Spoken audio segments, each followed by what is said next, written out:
그들은 없어도 안 되는 그런 예.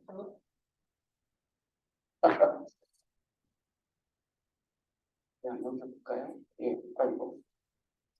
자, 그래서 디지털이 우리나라에 어떤 영향을 미치는지 한번 같이 보도록 하겠습니다. 잘 아시는 70년대 산업화 시작될 때 주로 가공무역이었죠. 예, 아마 이런 것들이었을 겁니다. 지금은 반도체나 디스플레이, 무선통신기기 많이 발전했죠. 그 중에 1위는 반도체입니다. 그런 ICT가 그러면 산업에 어떤 영향을 미쳤냐? 전 산업의 34%의 수출을 디지털이 차지하고 있습니다. 우리가 한 2년 전까지는 적자 기조였는데 최근에 좀 적자 기조로 돌아섰죠. 근데 만약에 여기 있는 수치처럼 ICT 산업이 없었다면 이 적자는 어마무시했을 겁니다. 800억 정도의 ICT 산업이 흑자를 내줘서 그나마 그 정도로 선방하고 있는 걸로 이렇게 표상에 볼 수 있습니다. 그래서 제가 오늘 얘기하고 싶은 주제는 그런 기술 중에 우리가 요즘 많이 접하는 인공지능, 반도체, 이동통신, 모빌리티, 양자 이런 거하고 여러 ICT가 활용되는 여러 분야가 있는데 그걸 다 말씀드리기는 어렵고 그래서 대표적인 분야로 디지털 국방 이렇게 말씀드리고자 합니다. 인공지능이 250년 전에도 있었답니다. 체스를 두는 기계인데 이 기계를 나폴레옹도 두세 판을 두었답니다. 근데 진짜 그때 250년 전에 인공지능이 가능했을까요? 메카니컬 트럭이라는 건데 봤더니 사람이 속에 들어가서 조정을 해줬단 말이에요. 거의 사기였죠. 근데 그 250년이 지난 지금은 이제 가능합니다. 딥블루 체스대회에서 승리했죠. 요거 저 드라마 보신 분들은 아실 겁니다. 재벌집 막내 아들 거기에서 요 얘기 나오죠. 이길 거라고 인공지능이 이길 거라고 예측하는 이게 97년도에 이런 일이 있었고 우리한테는 알파고가 굉장히 그 영향을 많이 미쳤죠. 미술대회에서도 우승하고 있고 이런 발전은 이미 무어가 반도체의 속도 이런 것들을 예측했던 것보다 50배나 빠르게 발전하고 있다고 합니다. 최근에 챗GPT가 나왔죠. 챗GPT 아시는 내용인데 이게 프리트레인을 해서 그 다음에 생성을 하고 트랜스포머라는 엔진을 통해 하고 채팅하는 이런 기술이죠. 대화를 생성하기 위해서 사전 학습된 이거를 트랜스포머 모델로 이렇게 돌리는 이런 것들. 이 챗GPT가 실질적으로 인공지능에서 어떻게 활용되는지 많은 그 변화를 일으키고 있습니다. 이런 생성형 AI가 등장하면서 그간의 인공지능은 딥러닝이라는 약간 제한된 영역의 역할을 하던 이런 형태에서 생성형으로 진화하면서 채팅도 가능하고 소프트웨어 코드도 짜고 이미지도 만들어내고 영상도 편집할 수 있는 이런 형태로 바뀌고 있죠. 그래서 이제 AI가 법용으로 쓰일 수 있게 됩니다.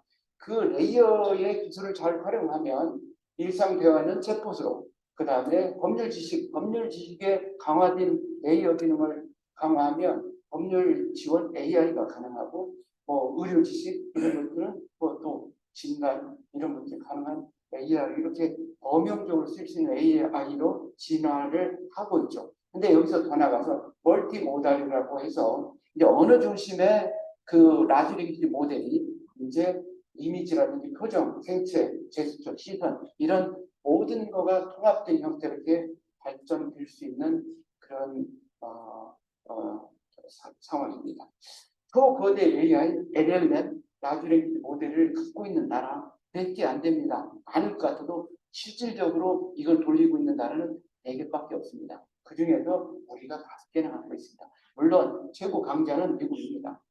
그리고 중국이 이 분야에 또 앞서가고 있고 우리도 못지않게 이런 자체적인 모델을 갖고 있는 그런 나라고요. 그런데 이런 인공지능이 다 좋기만 하진 않습니다. 이런 라지 랭귀지 모델을 돌릴 때는 여기에서 보시면 GPT-3, 3.5 아니고 3만 기준으로 해서 하루에 9억 달러 개발비 GPU 10,000개를 확보하는 게 거의 불가능합니다. GPU 개수를 몇 개를 가지고 있느냐가 이 딥테크 기업의 경쟁력이라고 할 정도로 이런 개발 비용도 많이 들고 한 번 트레이닝 하는데 180만 달러가 들 정도랍니다. 그런데 이것만 그런 게 아니라 에너지도 이렇게 많이 듭니다. 저 123대가 1년간 올릴 정도의 에너지를 사용하기 때문에 이런 인공지능은 초경량으로 학습할 수 있고 그리고 이 에너지를 덜 먹게 하는 그런 부분의 개발이 필요한 상황이고요. 또 보면 저기에 세종대왕 맥북 사건 이거는 인터넷에 많이 떠 있는데 훈민정음 개발하다 열받아서 세종대왕께서 맥북을 던졌다 이런 얘기를 한답니다. 말이 안 되는 얘기인데 거짓 답변을 하거나 할루시네이션 효과죠. 업데이트 안 되고 그리고 오남용할 수도 있고 윤리 이슈도 있습니다. 그래서 이런 AI가 안전하게 가려면 내가 뭔 답을 냈을 때 설명이 가능해야 되고 그리고 신뢰할 수 있는 답을 줘야 되는 이런 숙제들이 있습니다. 자, 그럼 또 좀 시점을 달리해서 그러면 AI 시대 일자리는 어떻게 될까요?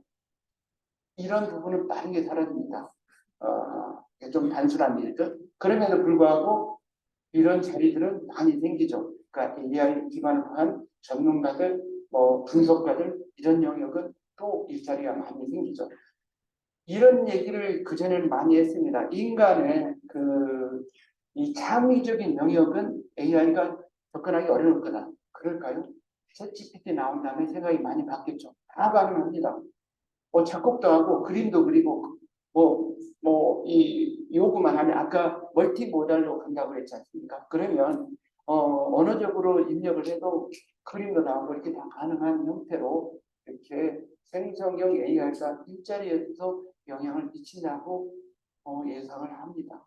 그럼에도 불구하고 지금은 사람이 입력을 하고 사람이 라지 랭귀지 모델에 어떤 입력값을 줘야 이게 나오기 때문에 그래도 괜찮죠.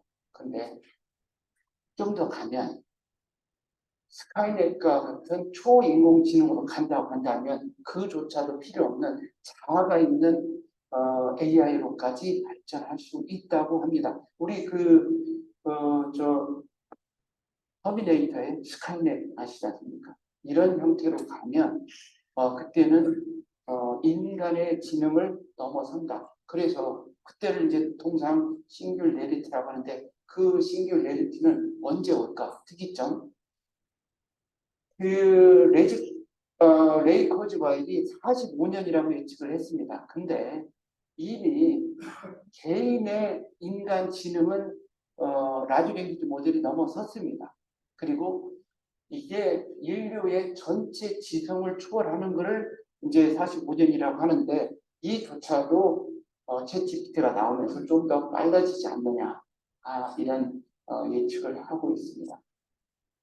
그렇다면 이렇게 인공지능이 싱귤레리티까지 접근할 때 우리의 친구일까 적일까? 앤드루 교수는 크게 걱정할 필요는 없다 이렇게 얘기하는데 제가 작년에 토론토의 대통령 행사할 때 요구를 만났거든요. 제 빈튼 교수 딥러닝의 대가죠. 토론토 대학에. 이분은 걱정스럽다는 답입니다. 그래서 인공지능이 발전하는 과정에서 우리는 이게 우리의 친구가 돼야지 적이 되지 않도록 잘 관리하는 기술과 윤리와 그런 대응들을 해야 될 숙제도 갖고 있습니다. 두 번째는 반도체입니다. 여기 어딘지 아십니까?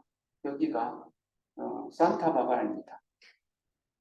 왜 제가 산타바바라를 이렇게 띄워놓냐면 이렇게 산타바바라 이게 계곡이거든요. 벨리거든요. 산타바바라 벨리인데 여기 서양 자두 같은 게 많이 크는 그런 월넛 이런 게 많이 크는 그런 계곡이었답니다. 그런데 지금 가보면 이렇게 되어 있습니다. 실리콘 밸리입니다. 저도 작년에 한번 가봤고 올해도 한번 가봤는데 이런 빅테크 기업들이 있는 지역입니다. 모래에 있는 실리콘에서 반도체를 만들어내는 거죠. 실리콘밸리의 반도체 주역들, 이 스토리를 보시면 윌리엄 쇼클리라는 사람 노벨상을 탄 분인데 트랜지스터를 개발한 분이죠. 이분이 쇼클리 반도체 연구소라는 걸 설립했습니다. 56년에. 그런데 여기서 배신자 8명이 뛰쳐나옵니다. 이 사람들이 뭐를 생각했냐면 게르마늄 중심의 쇼클리의 생각이 틀리다. 우리는 실리콘으로 간다. 그래서 실리콘 중심으로 반도체를 만들겠다고 한 게 페어차일드 반도체 회사인데 여기 8명이 튀어나와서 우리 잘 아는 하이테크 쪽에 고든 무어 있죠. 무어의 법칙을 한 그 고든 무어입니다. 그 로버트 로이스, 저 인텔의 부의장이죠. 지금 한 90 뒤셨는데 전설적인 분입니다. 이런 분들이 그 하이테크 기업을 일으키고 AMD 설계, 반도체 설계를 많이 하는 AMD의 제리 샌더스. 저 밑에 보면 벤처 캐피탈 유진 클라인 앤 퍼킨스라는 벤처 캐피탈의 효시죠. 이런 분들이 나와가지고 실리콘 중심으로 벤처 캐피탈을 해서 실리콘 밸리가 된 거죠. 지금은 빅테크의 중심지죠. 뭐 빅테크만 해도 지금 56개 이 정도 있다고 하니까 실리콘 밸리가 이렇게 바뀌었습니다. 반도체 누가 잘하는지 한번 볼까요? 아마 지금도 설계는 최강자 미국입니다. 근데 생산은 대만, TSMC, 한국의 삼성이나 하이닉스 이런 데죠. 오사트, 후공정이죠. 후공정은 중국이 강합니다. 대만도 강하고 소부장 문제 생겼던 일본도 강합니다. 근데 밑에 한번 보시면 일본이 급부상한 게 80년대 초중반입니다. 그러니까 반도체 협정과 엔고를 통해 갖고 미국이 눌렀죠. 누른 다음에 그 공백에 보시면 90년대 초부터 우리가 나오기 시작합니다. 그리고 대만도 나옵니다. 그런 저 끝에 가시면 한국과 대만이 어느 정도 자리를 잡죠. 그럼에도 불구하고 반도체에서는 여전히 미국이 강자입니다. 누가 주도를 하는지 보시면 95년도 기준으로 보시면 미국, 일본, 한국입니다. 그죠? 근데 2020년으로 22년으로 가면 딱 바뀐 게 하나 있습니다. 일본이 없어졌습니다. 그죠? 그리고 이거 매출 기준인데 엔비디아가 13위밖에 안 합니다. 이 요즘 그 뜨는 엔비디아가 왜 13위밖에 안 할까요? 매출은 이런데 쫙 보시면 기업의 가치, 미래 성장률은 압도적인 느낌입니다. 엔비디아 세상입니다. 이게 AI 때문에 그런 것 같습니다. 자, 잘 아시는 반도체, 메모리 반도체, 시스템 반도체죠. 우리는 메모리를 잘합니다. 60% 가까이 갖고 있는데 안타깝게도 시스템은 3%. 근데 시장은 2배가 더 큽니다. 메모리 반도체는 소품종 다량 생산을 하기 때문에 일관된 회사 하나가 다 양산을 할 수 있는 구조입니다. 근데 이게 시장에 되게 민감합니다. 반대로 시스템 반도체는 다품종 소량이기 때문에 하나가 다 할 수 없습니다. 그래서 여기는 어떻게 했냐? 기능별로 분업 관리해서 헨리스, 파운드리, 오사트, 후공정 이렇게 이 분업을 하고 있죠. 이 시스템 반도체는 앞으로 AI 반도체가 주력이 된다고 합니다. 30% 정도까지 AI 반도체가 성장할 거라고 하는데 AI 반도체는 이 세 가지가 같이 작동을 해야 됩니다. 기존의 컴퓨터는 주로 CPU 중심이었는데 AI로 가면 병렬 연산을 많이 해야 하기 때문에 GPU가 필요합니다. 근데 이 GPU 비싸고 성능이 좋거든요. 그래서 엣지단에 가면 단순 계산을 하고 전력이 적은 NPU가 필요합니다. 그래서 NPU가 저단을 커버해주고 고성능은 GPU가 이 두 개가 병렬 연산을 하면서 그 순차 연산은 CPU가 하는 이런 식으로 가거든요. GH200 그래스오프 200 그 엔비디아 칩셋 들어보셨죠? 그 칩셋은 CPU와 GPU가 합쳐져 있는 그런 전용 AI 전용 반도체에 가까운 그런 거거든요. AI 반도체는 들어가 보시면 학습과 추론으로 나눠져 있습니다. 트레이닝 하는 쪽하고 이걸 답을 할 때 찾아내서 답하는 이런 두 쪽으로 나눠지는데 학습 쪽이 고성능 GPU가 쓰여지고 추론 쪽은 조금 사양이 낮고 저전력인 NPU가 많이 쓰여지는 것 같습니다. 그런데 우리나라가 이 NPU 쪽에는 그래도 어느 정도 선별을 하고 있고요. 이쪽에 가능성이 있습니다. 이벨리온, 사피온, 퓨리오사 이런 우리 국내 기업들이 NPU를 개발해서 선별을 하고 있습니다. 그 다음에 메모리 쪽에는 이런 병렬 현상을 빨리 처리하다 보니까 병목 현상이 생기는데 그 병목 현상을 하이 브로드밴드 메모리로 해결하는 HBM 이쪽에 우리가 시장을 90%를 갖고 있습니다. 이쪽이 커지면 이쪽도 커지기 때문에 메모리 분야에서 이런 것들이 우리가 또 기회일 수 있습니다. 그럼에도 불구하고 이쪽에 우리가 잘 하려면 이런 소부장, 설계, 생산, 수공령까지 이런 부분에 대한 전체적인 공급망의 안정성을 기해야 되고 시스템 쪽으로 좀 더 특화를 해야 됩니다. 그리고 시스템, 하드웨어 못지않게 이 소프트웨어가 중요한데 지금 빅테크 기업들은 반도체와 소프트웨어를 일관해서 거기에 그 자기만의 그 세상을 꾸려나가고 있습니다. 아까 얘기했던 엔비디아는 GPU 이 세상에서 쿠다를 활용해가지고 엔비디아 H100라든지 GH200 이런 고가의 칩셋들을 사게 하고 그거를 쿠다를 통해 갖고 생태계를 꾸려나가고 있죠. 테슬라가 만드는 D1 칩셋은 도주 안에서 돌아가게 됩니다. 테슬라의 D1 칩셋이 다른 칩셋들을 압도할 때 자율주행은 테슬라의 세상이 될 수도 있습니다. 이미 애플은 M1, M2 칩셋으로 그리고 iOS로 휴대폰 시장을 거의 다 장악을 했죠. 이런 것들을 아마존, 마이크로소프트, 구글도 같이 하고 있고 최근에 지난 6월에 나왔던 애플 칩셋이 적용된 이 헤드업 디스플레이, 마운트 디스플레이 이걸 보면 M2 칩셋과 R1 칩셋이 들어가 있고 iOS로 이 그 소프트웨어 기능을 만들고 있습니다.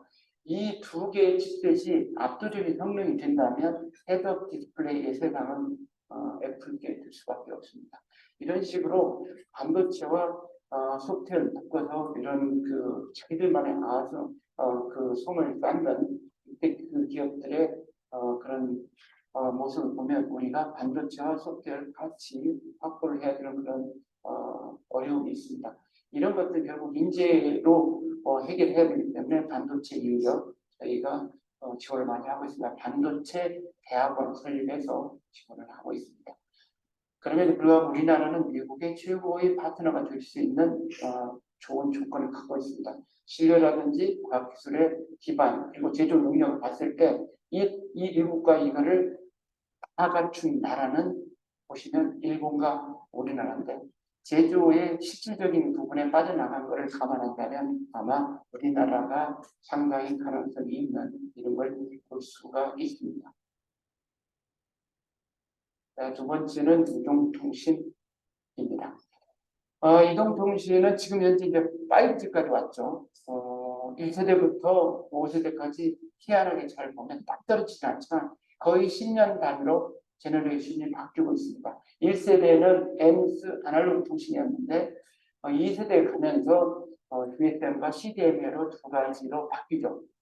두 가지 표준으로 나눠지죠. 그리고 디지털로 전환이 됐습니다. 그리고 3세대에 가면서 이런 표준을 끌고 나가는 게 통신사가 아니라, 그러니까 텔코가 아니라 제조 벤더로 이렇게 바뀌죠. 그리고 4세대에 오면서 이게 LTE로 수렴이 됩니다. 그러면서 통신 방식 LTE로 되면서 동영상이 이때부터 많이 발전하게 활용이 되게 되죠. 5G에서는 우리가 노리는 게 뭐냐면 B2B입니다. B2B로 확장을 해야 되는데 이 영역은 아직은 조금 성과가 좀 그런 좀 미흡한 것 같은데 결국은 B2B로 갈 것 같고요. 6G로 가면 우주 인터넷이 중요할 것 같습니다.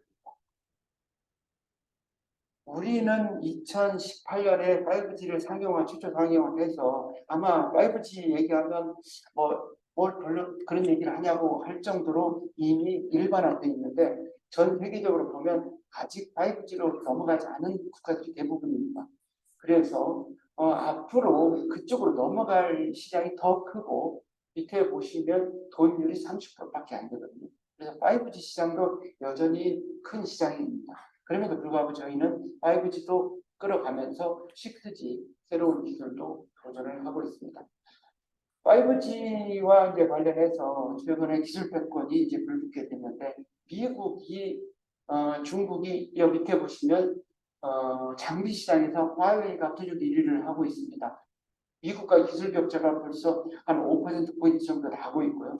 이런 것들을 이제 경계하면서 5G 장비에 화웨이 중국 장비에 백도어가 있다. 이런 문제를 제기했죠. 그래서 중국 기업의 거래 제한도 강화하고 화웨이는 GT를 블랙리스트로 집어넣어서 이렇게 견제를 하고 있습니다. 그러면서 또 하나의 움직임은 뭐냐면 미국이 강한 소프트웨어 중심으로 하드웨어 장비를 열어라. 그러면 그 하드웨어 장비 안에서 소프트웨어 업그레이드만으로 갈 수 있게 안테나를 뺀 나머지 부분은 전부 다 표준화하자. 이게 오픈넷입니다.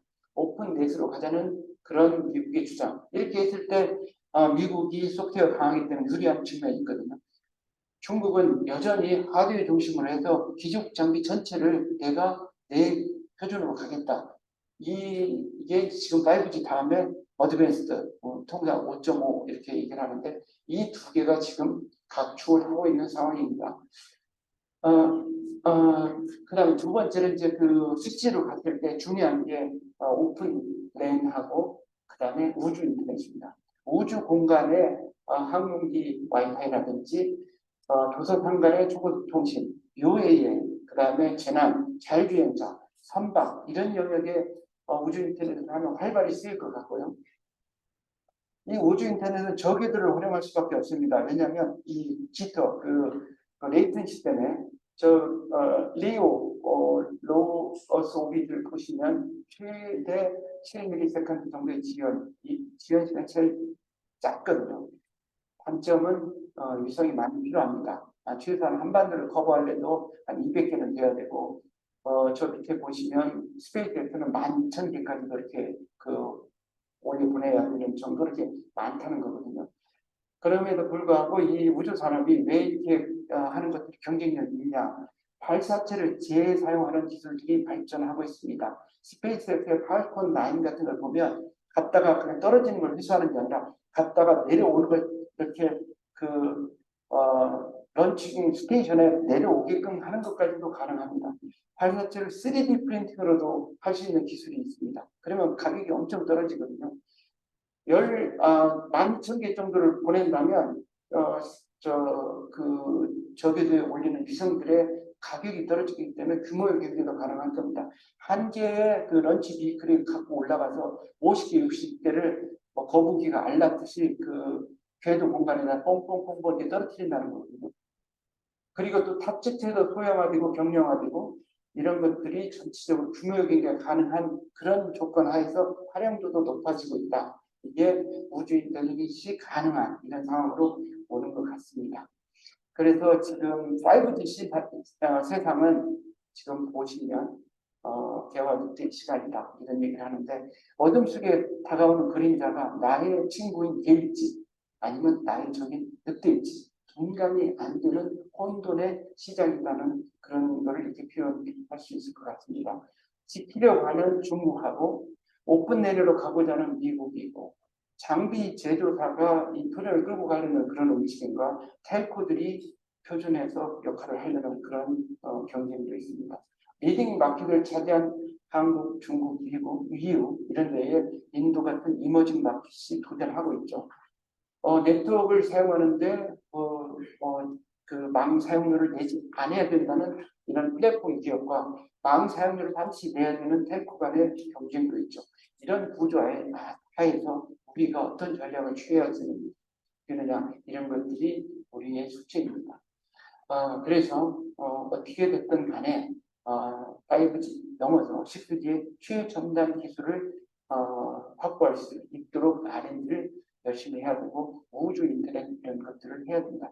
6G는 지금 예비 타당성 조사를 거쳐서 5천억 정도의 과제가 확보가 됐고 우주 인터넷은 2번을 도전했는데 떨어졌지만 또 도전을 할 계획입니다. 소프트웨어 중심으로 가는 것과 연계해서 오픈랜 등 소프트웨어 신기술 확보에도 주력을 해야 됩니다.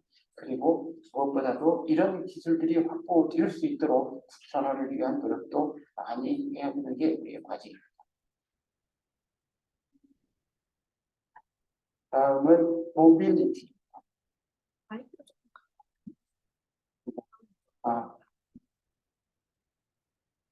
아울림이 하도 나왔죠. 못 나왔죠. 저도 괜찮아요. 모빌리티 이 정도가 좋을 것 같습니다. 움직이는 모든 것들을 모빌리티라고 할 수 있을 것 같습니다. 대표적으로 자율주행 자동차, 그 다음에 자율주행 무기체계, 로봇, 요에 선박, 그 다음에 물류에서 쓰이는 물류 로봇, 집에서 쓰이는 청소 로봇, 이게 다 모빌리티죠. 이 모빌리티의 일반적인 공통점이 있습니다. 전기 전동화된 자율행동체로 나갈 거라는 그런 예측입니다. 한쪽 방향은 내연 엔진이 빠지고 전기 배터리에 의해서 움직이는 그런 모터에 움직이는, 그리고 충전 설비가 중요해지는, 그 다음에 구동에서는 모터하고 리듀서, 그리고 제어 장치, 이런 것들을 통해서 전기 전동화로 간다. 또 하나는 자율화, 무인화. 그래서 인공지능을 통해서 인지제어 판단을 하고 센서를 통해 갖고 위치를 이렇게 위치나 속도, 방향이나 이런 장애물 등을 이렇게 센싱해서 가는 이런 방향으로 진화를 할 거라는 게 일반적인 예측입니다. 자, 그 중에서 첫 번째로 움직이는 것들, 첫 번째 자동차 한번 보겠습니다. 왜 자동차가 미래 성장 엔진이냐면 보시면 어떻게 제일 큽니다. 얼마나 크냐? 압도적으로 큽니다. 우리 통상 자동차를 좀 쉽게 자동차 산업 그거 얼마 안 된다 하지만 이렇게 딱 분석해 놓으면 반도체보다 압도적으로 큽니다. 극단적으로 얘기하면 반도체, 스마트폰, PC, TV 다 합쳐도 자동차가 더 큽니다. 그래서 자동차에 주목을 안 하면 미래에 이런 디지털에는 기회가 없을 수도 있습니다. 자동차의 구조가, 그런데 아까 얘기하는 전기, 전동, 자율, 무인으로 가기 때문에 그 안에 필요한 기술들이 다 디지털 기술이라는 걸 알 수가 있습니다. 다시 한번 하는 얘기인데요. 전기 전동화, 자율주행 이렇게 가게 되고, 밑에 보시면 이런 것들에 의해서 어떤 게 달라지는지, 자동차의 원가 구조가 뭐에 의해서 구조가 되는지, 자율주행이 됐을 때 어떤 현상들이 생기는지, 그리고 이런 자동차들은 purpose based vehicle로 목적 지향인형 모빌리티로 이렇게 대중교통용이냐, 화물 운송용이냐, 거주용이냐, 다용도냐 이런 것들로 바뀌어갑니다. 이렇게 가능한 이유 중에 하나가 엔진 공간이 빠지기 때문에 충분히 가능합니다. 자동차가 이렇게 바뀌면 자동차만 바뀌는 게 아니라 자동차하고 협업하는 지능형 도로, 스마트 도로가 생기게 되고, 거기에 도로 노선 그 길에 무선 충전 장치가 깔릴 수 있고, 자율주행 전용 도로도 나올 수 있고, 스마트 가로등, IoT 센서 등을 통해서 앞에 무슨 사고가 있다, 물체가 있다, 이런 거를 자동차가 센싱하지 않고 이런 도로에서도 줄 수 있는, 그래서 자동차의 그런 센싱 부담을 줄여줄 수 있는 그런 것까지도 생기는 스마트 도로가 생기고, 이런 스마트 도로들이 많이 구조화되면 도시의 구조도 바뀔 수 있다. 그래서 만약에 혼잡도가 높은 도시 안에서는 자율주행 자동차에 의해 가지고 우리가 인터넷에서 패킷 전송하듯이 다른 구조 없이 그냥 자율주행들만 트래픽을 이렇게 만약에 이 스마트 전용 도로를 한다면 저희가 네트워크에서 패킷 전송하듯이 하는 것도 가능해 줄 수 있다. 그런 식으로 도시의 모양도 바뀔 수 있다. 그 외곽은 자율주행과 인간이 주행하는 것, 내연기관과 이 전기 자동차 이런 것들이 같이 이렇게 공유하는 공간으로 바뀔 수 있죠. 이런 것들이 다 되면 공유, 주차 공간 이런 부분들이 많이 바뀌고 자동차를 소유할 필요가 없는 그런 거에서 공유 경제 이런 것들이 부각될 수도 있겠죠. 두 번째 로봇입니다. 로봇은 두 가지 방향으로 갈 것 같습니다. 인간을 닮은 로봇, 휴머노이드 이쪽 방향을 하고, 사람이 로봇화되는 뭐 그렇게 해서 뭐 이렇게 진짜 이런 로봇이 아니라 이 웨어러블 이런 것들을 통해서 로봇과 같이 이렇게 바뀌는 두 가지 방향으로 로봇은 갈 것 같습니다. 이런 것들에 인공지능과 클라우드, 5G 같은 기술들이 많이 도움이 될 것 같고, 이 모라베기 얘기했던 인간에게 어려운 일이 로봇에게는 쉽고 인간에게 쉬운 일이 로봇에게 어렵다는 이런 모라베기의 역설은 더 이상 존재하지 않을 것 같습니다. 로봇한테는 아주 쉽게 되길 것 같습니다. 그래서 그걸 좀 더 보시면 로봇과 AI가 결합되면 지금 정해진 방식으로 이렇게 움직이는 로봇들이 사람처럼 생각하고 사람처럼 행동하고 그런 생각과 행동을 또 이렇게 어, 계속 학습하면서 진화하는 이런 형태로 발전할 수 있다는 게 즉 휴머노이드 쪽이고요. 또 하나 사람의 머리부터 발끝까지 휴먼 증강으로 이렇게 강화해진다. VR 기반으로 이렇게 인지 이런 증강도 가능하고 전투력 증강도 가능하고 생산 현장에서 힘든 것들 도와주고 장애인 보조 로봇 이런 것들은 벌써 우리 앞에 많이 다가와 있죠. 근데 이제 로봇이 공간도 로봇이 될 수 있다는 얘기입니다. 병원이나 사무실, 카페라든지 스마트 팩토리, 물류센터나 스마트 팩토리는 많이 로봇화 됐죠. 그러니까 공간이 로봇 공간 속에 사람이 살 수도 있다는 얘기입니다. 그거에 조금 가까운 형태로 가는 게 저도 그 네이버 신다운 1784를 가봤는데 1784번지에서 1784랍니다. 거기를 가보면 로봇 전용 엘리베이터도 있고 로봇이 움직일 수 있도록 바닥도 평평하고 기둥도 없고 점심때 가보면요 로봇이 옆에 이렇게 그 밥 먹으러 가면 같이 다닙니다. 커피 들고 가고 음식 들고 막 로봇이 왔다 갔다 합니다. 그런 식으로 공간, 이 건물도 로봇과 이제 협업하는 그런 구조로 바뀌고 있습니다. 자, 세 번째 UAM입니다. Urban Air Mobility. 보시는 항공 이런 것들인데 UAM 같은 경우는 만약에 도시 트래픽이 없이 정속 주행을 50km로 한다고 쳤을 때 25km까지는 UAM이 불리하고 자동차가 유리합니다. 근데 도시 트래픽이 대부분 있거든요. 서울 같은 경우 트래픽 심하고 부산도 되게 보면 약간 이렇게 길쭉한 형태에서 어디에선가는 경목이 많이 생길 것 같고 이런 경우에는 UAM이 전 구간에서 유리하게 됩니다. 그리고 이게 UAM이 이렇게 적용이 되게 되면 150km까지 도시 권역이 확대되고 그 150km는 어디냐면 대전, 세종, 춘천 이런 게 일일 통근권으로 가능하다는 겁니다. 이때 일일 통근권은 예를 들어서 서울에서 부산에 와서 제가 이렇게 강의하고 오늘 갈 수 있는 이 얘기가 아니고 그냥 통상적으로 그냥 서울에서 출근하듯이 춘천에서 출근할 수 있다 이런 얘기입니다. 그 UAM에 벌써 멀티로드라든지 리프트 크루즈, 필트 형태 이런 기술들이 많이 개발돼서 기체가 많이 준비되고 있고요. 텔레포트 이런 걸 마련하고 충전소 관제, 운영 플랫폼 이런 기술들이 다 확보가 되면 UAM이 실질적으로 사용될 수 있습니다. 우리 KUAM의 로드맵에는 25년도에 수도권에 도입, 물론 이때는 유인입니다. 도입한다고 이렇게 돼 있고 SKT가 열심히 하고 있습니다. 근데 제가 SKT에 진짜 물어봤더니 진짜 할 거냐. 근데 진심인 것 같습니다. 곧 UAM을 상용화하는 이런 것들도 볼 수 있을 것 같고요.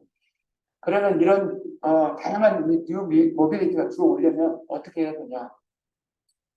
전후방 생태계, 산업 생태계에 많이 주목을 해야 될 것 같습니다.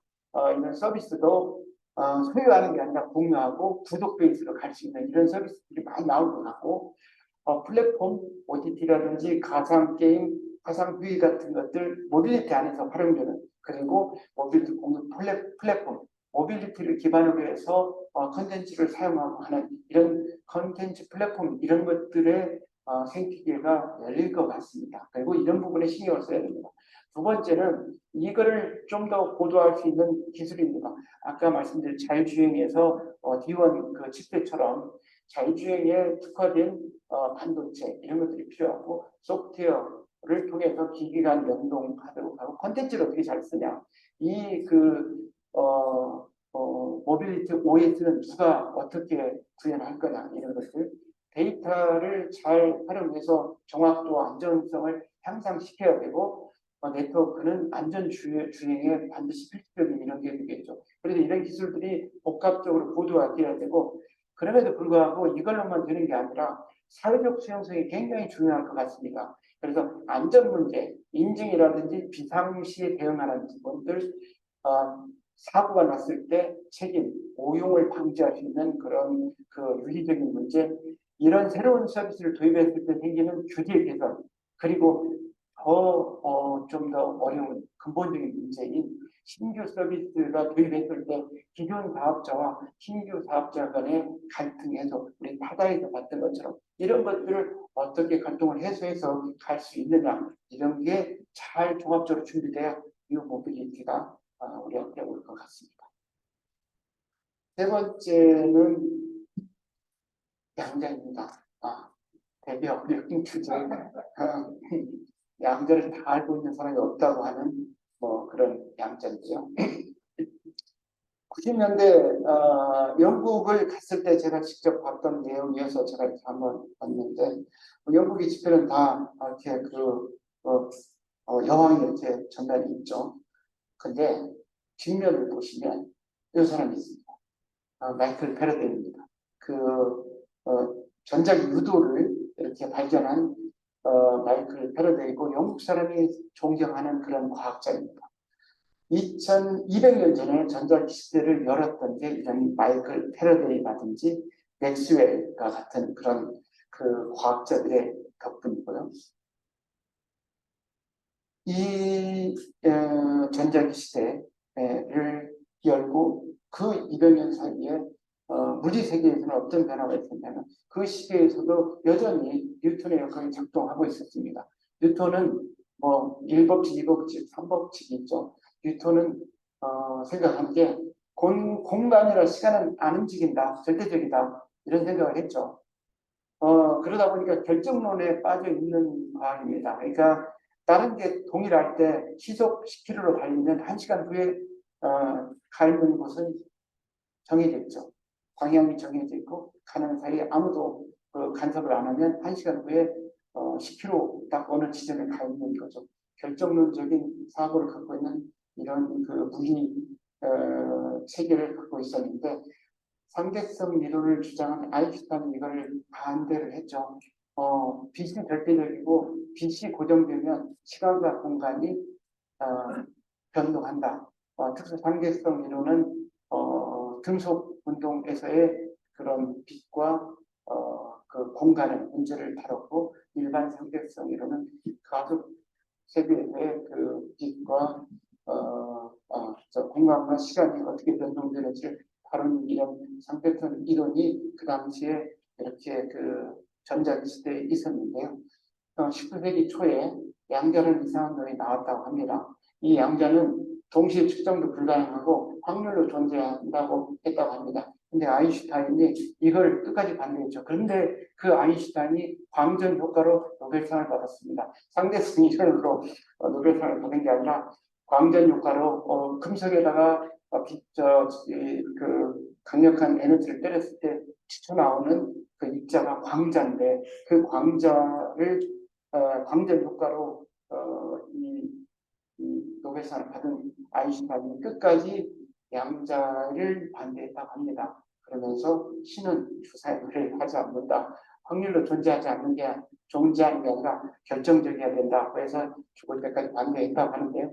그 양자는 약간 이런 특성을 갖고 있다고 합니다. 중첩성을 갖고 있고 사분의 중첩성을 갖고 있고 중첩은 예시적으로 한다면 동전을 삥 돌리면 1과 0이 계속 중첩되어 있는데 1도 아니고 0도 아닌 상태죠. 근데 그걸 서로 누르는 순간에 앞면이거나 뒷면으로 확장이 되는 비유적으로 한다면 그렇게 얘기할 수 있겠죠.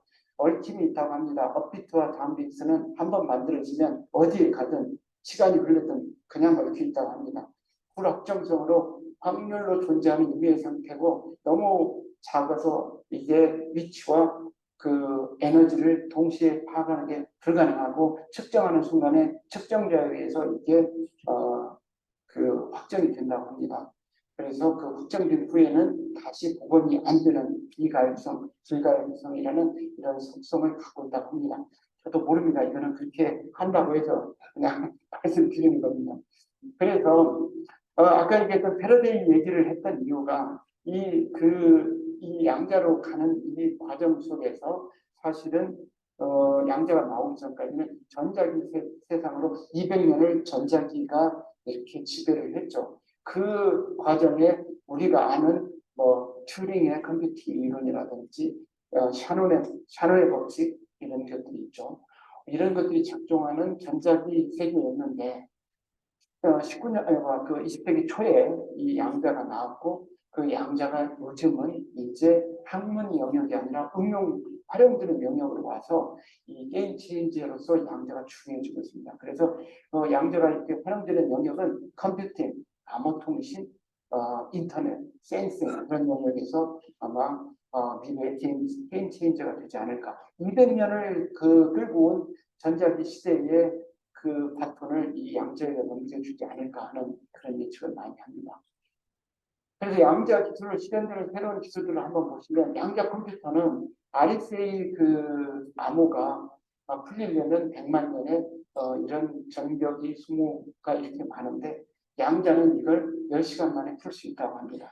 그리고 전력 소모는 600분의 1로 양자 암호 통신은 그 양자는 측정하는 순간에 이게 확정이 되기 때문에 태핑이 불가능합니다. 태핑한 거를 알아낼 수 있습니다. 그러니까 태핑이 됐다면 버리면 됩니다. 태핑이 안 된 것만을 활용하게 되고 그러면 그렇게 됐을 때 안전한 그런 그 채널 속에 그 퀀텀 랜덤 넘버와 같은 안전한 그 완벽한 단수를 QKD 퀀텀 키 디스트리뷰션을 통해 갖고 키를 분배하고 난 다음에 암호 통신을 하면 안전하게 이렇게 암호 통신을 할 수 있습니다. 양자 인터넷은 양자를 직접 전송하는 이런 기술과 양자의 얽힘, 양자가 얽혀져 있는 상태에서 양자 얽힘을 확정하면 그 메신 네트워크에 있는 모든 그 노드들이 동일한 형태로 딱 확정될 수 있는 그런 속성을 이용해서 공간 간의 순식간에 그런 그 전송을 할 수 있는 그런 기술들을 생각하고 있다고 합니다. 양자 센서 같은 경우는 이 암세포 같은 경우 훨씬 더 미세한 것을 식별할 수 있고 중력 센서는 잠수함 같은 데 되게 중요합니다. 잠수함은 GPS 중력을 쓰는데 이 GPS는 시간이 지나면 오차가 생기거든요. 그러면 오차 보정을 위해서 수면 위로 한번 올라와야 됩니다. 그때 대잠 항공기라든지 위성이 이걸 파악해서 공격을 하면 잠수함이 되게 취약한데 그냥 물속에 들어가서 핵 연료로 계속 자망하면서 활동을 할 수 있으려면 이런 양자 중력 센서 이런 것들이 필요하다고 합니다.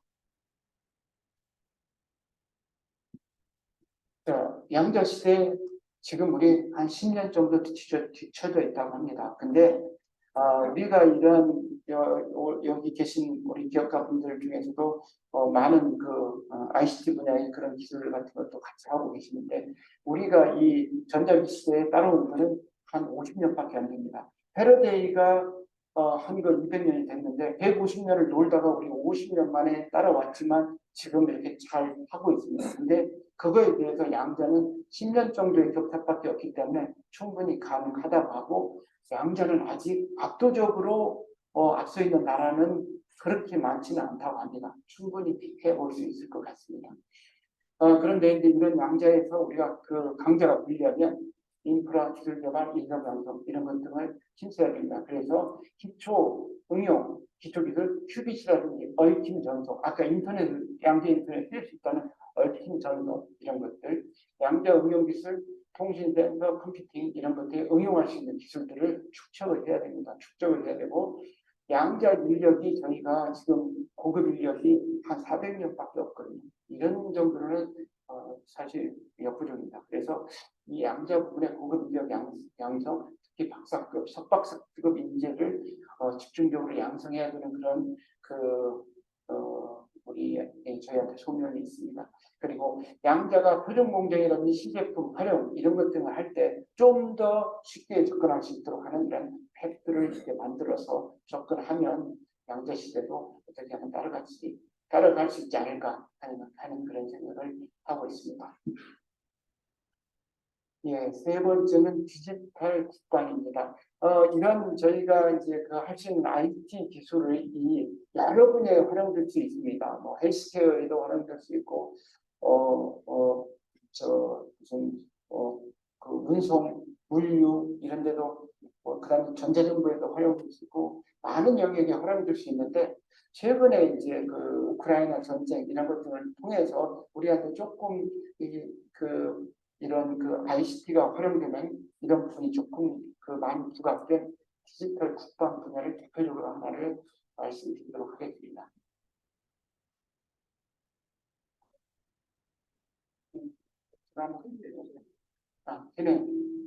됩니다. 소리가 안 나와요. 소리가 없나요?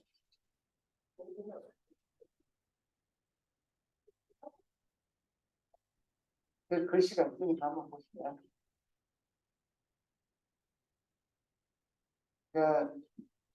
대부분이 다 무인으로 움직인다는 거고요.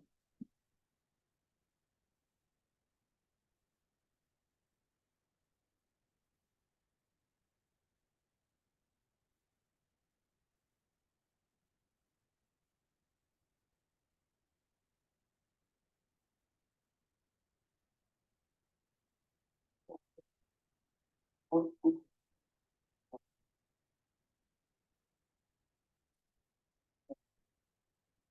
영상이 하나 더 있는데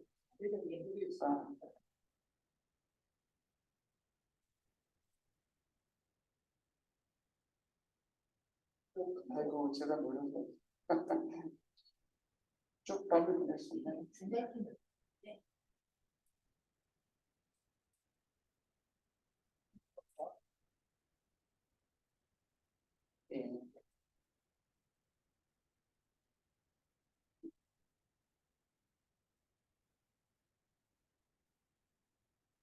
저희 전에 탑건이라는 영화 가 나왔죠. 거기 윙맨 나오겠는데 여기에도 윙맨이 있습니다. 한번 보십시오.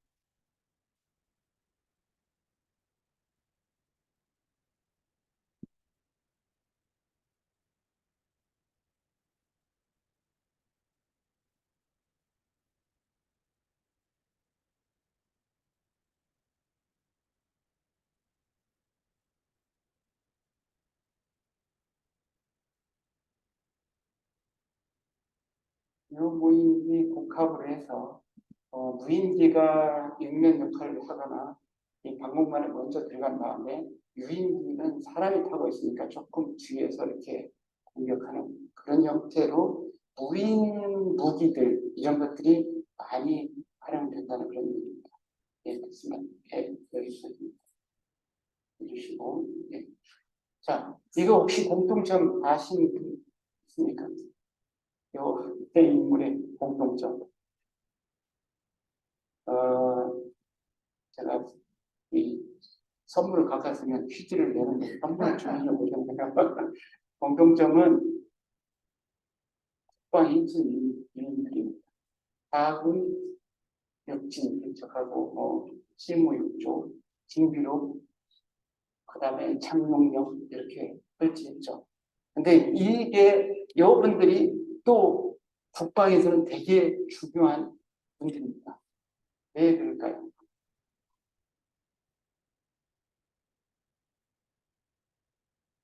또 공통점이 있거든요. 혹시 예? 아, 이거 선물 안 갖다서 참 죄송합니다. 네, 함정입니다. 이겁니다. 어떤 함정이냐? 이집. 이집 안에 개념이죠. 이 이런 국방에 힘쓴 분들을 아마 이집트함 이름으로 이렇게 했던 것 같습니다. 국방 쪽에 ICT가 어떤 역할을 하는지 한번 이제 보도록 하겠습니다. 선사시대에 돌도끼로 싸웠겠죠. 그 다음에 이제 청동기, 철기로 넘어가면서 검이나 창, 그러면서 이제 전차 부대 이런 게 중요해졌고, 그 다음에 중세로 가면 기병, 보병, 이런 기사 이런 게 중요해졌는데, 이 유목민들이 이렇게 정복하면서 화약을 전달해주고 나치판을 전달해주는 바람에 이 기사들이 다 멸망하고 유목민족의 시대가 끝나죠. 대항의 시대가 열리고 화포, 총포 이런 거에 화포, 총포에 의해 갖고 기사가 사라지고 나침반으로 인해서 항해가 되니까 바다를 지배하는 자가 패권국가가 되는 이런 식으로 바뀌죠. 1차 세계대전 때 이거 정말 잔인한 전쟁이었습니다. 참호전 이 무기가 압도적이지 않다 보니까 지루한 참호전을 했고 그때 전차가 탱크가 등장했죠. 물탱크의 탱크입니다. 근데 큰 성과는 없었고 근데 2차 세계대전 되면 완벽한 이제 무기 체계가 갖춰지고 핵무기도 나옵니다. 우리 최근에 나온 오펜하이머 영화 보면 2차 세계대전 때 리틀 보이 이런 거 만드는 그런 내용들이 쭉 있죠. 2차 세계대전에 때 이런 무기체가 갖춰졌는데 이라크 전쟁을 보면서 이 잔인한 전쟁의 또 한 번을 보죠. 검게 변화하거든요. 화면에 그게 스마트 폭탄 딱 떨어지면 딱 거기 게임 끝난 이런 전쟁으로 바뀐 걸 볼 수 있었습니다. 근데 이제 최근에 러시아 우크라이나 전쟁에서는 사이버, 드론, 위성 이런 것들이 역할을 많이 하면서 모자이크 전쟁이 시작이 됩니다. 그래서 이제 탱크, 미사일 이런 것들이 전투력을 결정하는 게 아니라 이런 디지털 첨단 기술력을 가진 탱크, 미사일 전투기가 힘을 갖는 이런 전쟁으로 바뀌고 있습니다. 그래서 우크라이나 전쟁에서 많이 얘기되는 모자이크 전쟁 어떤 거냐? 이 모자이크처럼 이렇게 촘촘히 다 연결되어 있다는 그런 얘기입니다. 이 관련된 것들이 다 이렇게 연결돼서 전쟁이 모자이크로 진행이 되는데 어떤 게 틀리냐? 기존 방식보다 신속한 의사결정이 가능하고 실시간으로 정보를 공유하고 분권화된 작전이 가능합니다. 모자이크의 특징이 모자이크에 하나가 빠져나가도 전체 그림의 윤곽을 이해할 수 있는 것처럼 한 개가 어디가 없어져도 분권적으로 그 지역의 정보만으로 전투를 수행하거나 아니면 문제 같은 노드 하나를 피해서 이렇게 할 수 있는 구조로 바뀌고 있다는 겁니다. 이런 모자이크 전쟁을 준비하지 않으면 현대전에서는 크게 성과를 낼 수 없다. 이런 걸 알 수 있고요.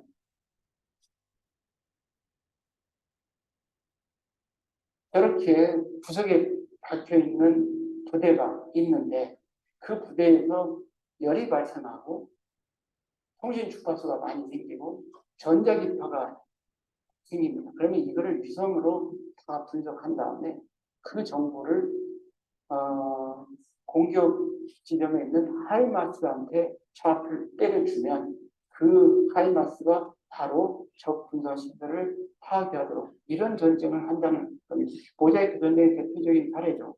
그래서 우크라이나 전쟁에 일론 머스크의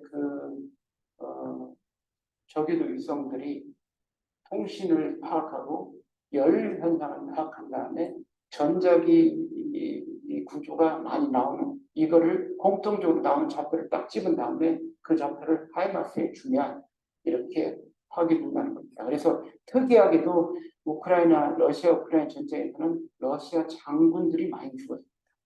그 이유가 이런 것들 때문입니다. 그러니까 지휘부를 파악을 해서 지휘부를 공격하면 그 지휘부에 지휘를 하는 높은 장성들이 있을 수밖에 없다. 이런 거죠. 그런 아주 무서운 전쟁을 하고 있습니다. 이렇게 그 전쟁에 있어서 ICT 기술이 많이 활용되기 때문에 디지털 중심으로 국방 혁신이 되어야 됩니다. 이거는 선택이 아니라 반드시 필요한 그런 거고, 이 배경에 또 하나가 뭐냐면 병력 자원이 계속 줄고 있습니다. 그 인구가 줄고 젊은 층이 줄면서 병력 자원이 줄고 있기 때문에 어떤 형태로든 간에 이런 ICT 기술을 활용한 unmanned weapon들, 그러니까 그 무인 무기 체계, 무인 그 국방 이런 쪽을 생각 안 할 수 없고요. 아무래도 사람이 죽으면 민감하죠. 이런 것들을 생각하면 아까 저기처럼 비행기처럼 그 윙맨은 무인기가 가는 게 낫겠죠. 그리고 공전장도 이 기존의 육해 공군이 아니라 우주, 사이버 이런 것들까지 다 가기 때문에 ICT 기술을 활용한 우위나 자동화, 지능화, 혁신을 할 수밖에 없다는 그런 내용입니다.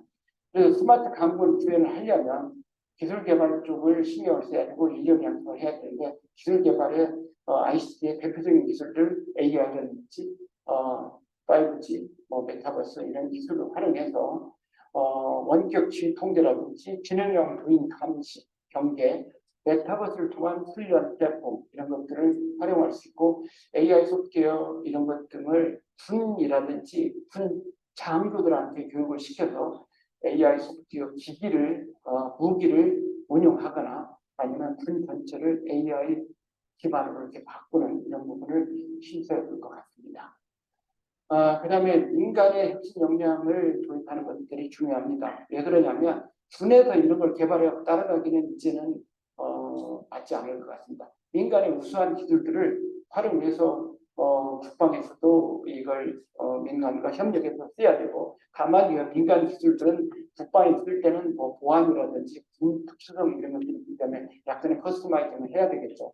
그런 걸 활용해서 싸워야 이길 수 있다는 겁니다. 탱크, 미사일, 핵만 가지고 싸우는 게 아니라 여기에 AI, 빅데이터, 드론 이런 것들, 위성 이런 것들이 지원이 돼야지 서바이벌이 가능하다는 겁니다. 그 미국 같은 경우도 국방 AI 센터라든지 클라우드 구축을 아마존하고 같이 한다든지 홀로렌즈 전투 공구를 마이크로소프트가 지원한다든지 이렇게 빅테크 기업들하고 협력을 하고 있습니다. 우리도 국방 AI 참모 한어가 이렇게 같이 하고 있고요. 감시 데이터, 넥스원 이런 데가 같이 하고 있습니다.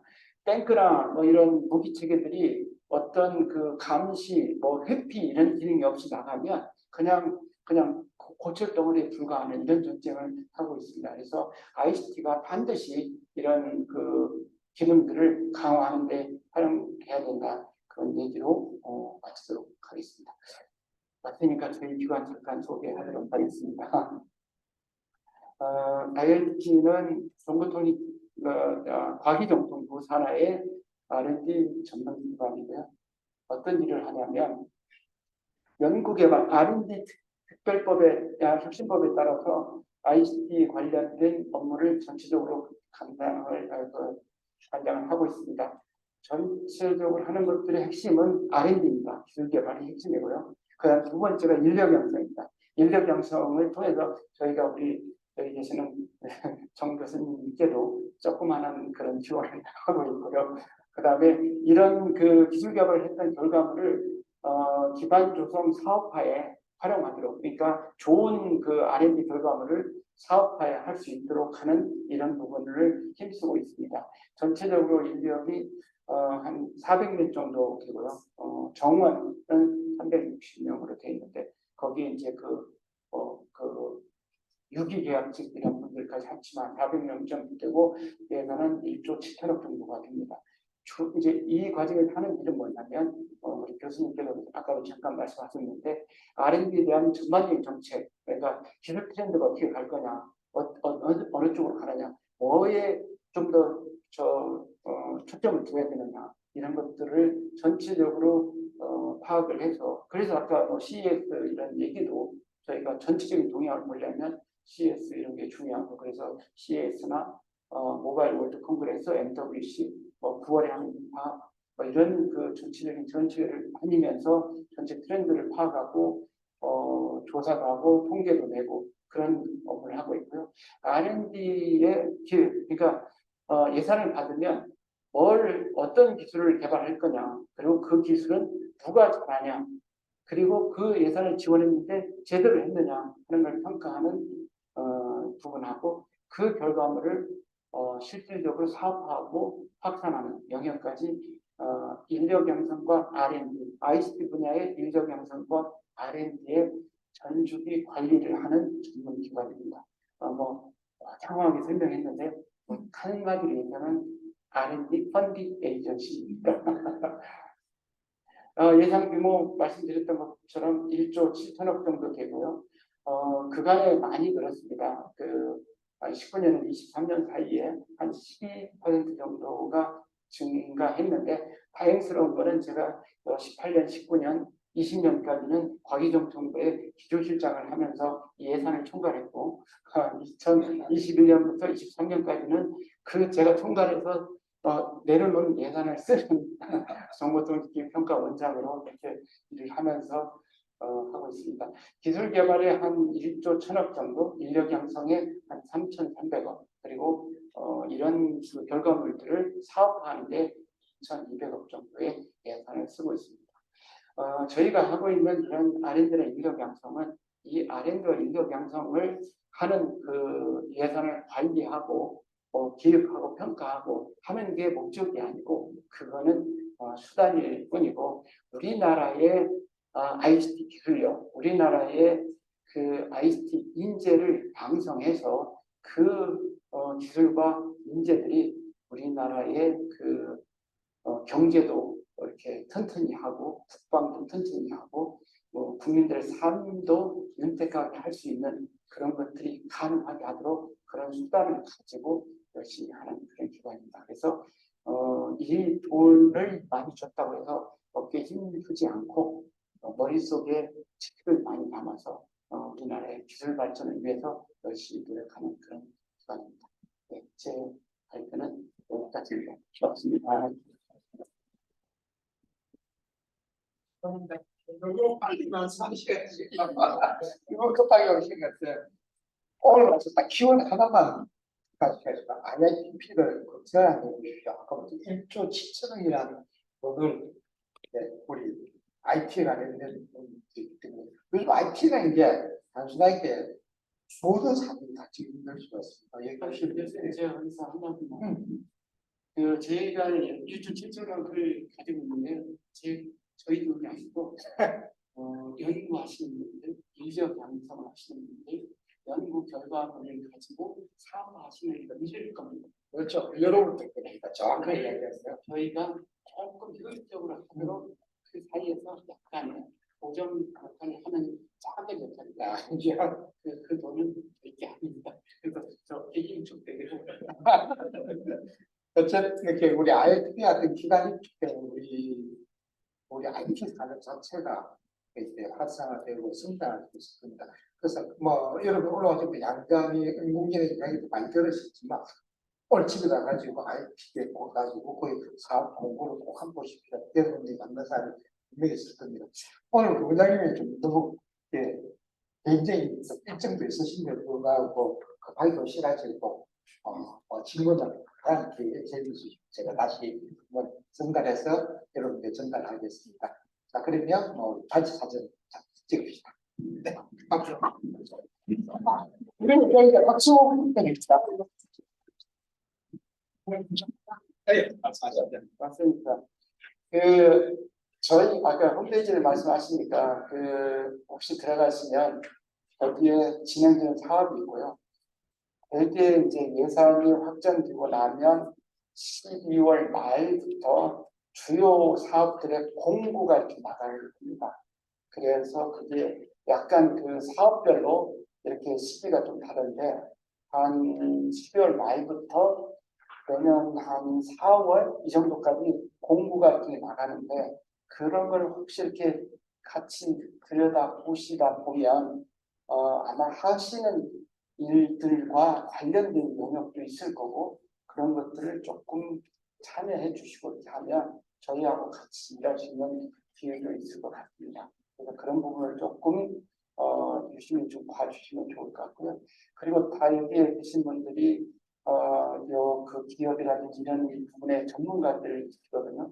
저희가 이런 그 아까 말씀드렸던 것처럼 어떤 기술을 해야 되는지 기획하고 그냥 누가 잘하는지 평가하고 하는 데에 수요가 이 필드에서 필요한 수요를 제기해 주시면 저희가 되게 그게 도움이 되고 또 하나는 그런 기획할 때 전문가들이시니까 오셔서 기획위원으로 좀 활동해 주시면 진짜 필요한 부분에 기획을 할 수 있는 것들을 저희가 할 수 있고 선정할 때 선정평가위원으로 오시면 저희들이 조금 더 객관적으로 선정평가하고 있다는 것도 아실 수 있고 선정평가를 하시면서 이렇게 어플라이한 그런 분들을 좀 이렇게 정확하게 선정해서 예산이 적절하게 이어질 수 있는 그런 부분도 할 수 있으니까요.